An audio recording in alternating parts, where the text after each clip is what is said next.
1989 నుంచి నేటికి నిన్నటి వరకు ఎప్పుడు సెంట్రల్ బ్యాంక్ నుంచి అక్కడ అమ్మవారు ఆ తల్లిని దర్శించుకోవడం వీక్షించడం ఆనవాయితీగా జరుగుతుంది. 89 నుంచి మహారాజులు ఎప్పుడు కూడా అశోకగజపతి కానీ ఆనందగజపతి కానీ ఆ రాజులందరూ ఆ మహాతల్లిని ఆ కోట నుంచి దర్శించుకోవడం జరుగుతుంది.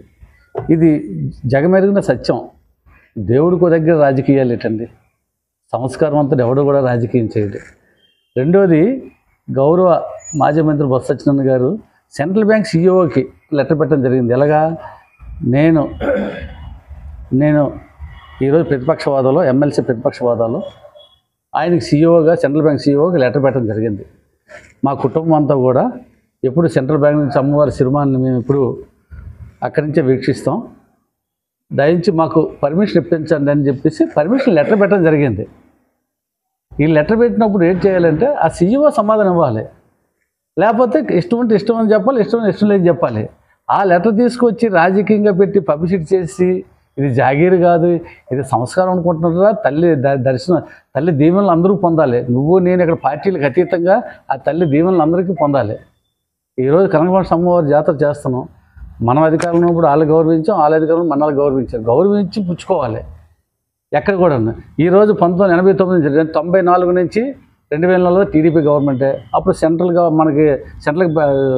మన సెంట్రల్ బ్యాంక్ మనకు వచ్చింది 5 సంవత్సరాలు మనం చేసాం. మరి 5 సంవత్సరాలు నామినేటెడ్ అయింది. మరి ఆ రోజు అక్కడే చేశారు ఆయన.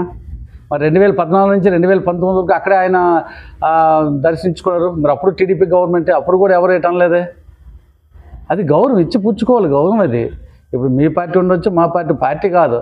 భగవంతుడి దగ్గర ఆ తల్లి దగ్గర అందరూ సమానులే.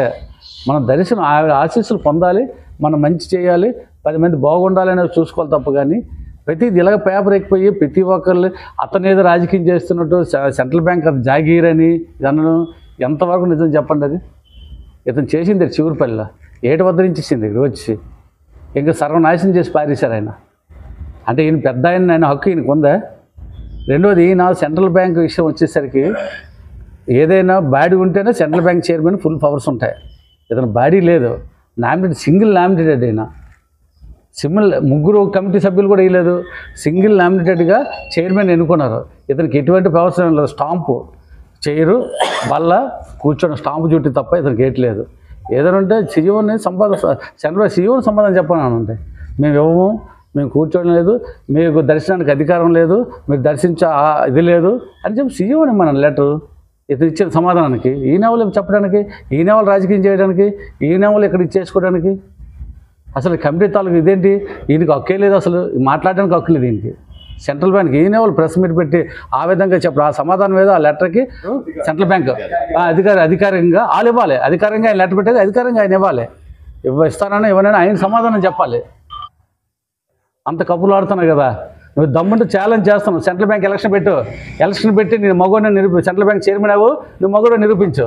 మీరు ఎవరైనా ఛాలెంజ్, సెంట్రల్ బ్యాంక్ ఎలక్షన్ అని చెప్పారు కదా, సెంట్రల్ బ్యాంక్ నువ్వు ఎంత చేస్తున్నావు, ఛాలెంజ్ చేస్తాను. ఇప్పుడు మీకు సత్తా ఉంటే ఈరోజు విజయనగరం జిల్లాలో సెంట్రల్ బ్యాంక్ ఎలక్షన్స్ పెట్టండి.